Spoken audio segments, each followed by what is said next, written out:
The role of priests in guarding holiness. The camp of Israel was full of life. Families cooking, children playing, merchants trading, and worshippers bringing offerings. It looked like an ordinary community, but at its center stood a sacred responsibility, guarding what was holy.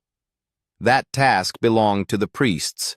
In Deuteronomy, priests were more than religious officials performing rituals. They were guardians of God's standards, teachers of His law, and guides for a people called to live differently from the nations around them. But imagine if the guardians became careless. What happens when those meant to protect truth grow silent? When those called to teach holiness begin to compromise? The danger was never personal alone. It could affect the entire nation, because holiness is never preserved by accident. Priests reminded Israel that approaching God required reverence. Worship was not casual. Obedience mattered. Sin had consequences.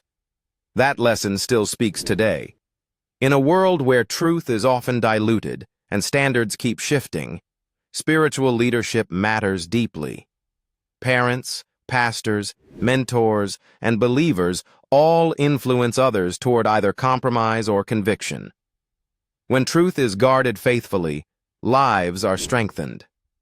When it is neglected, confusion spreads.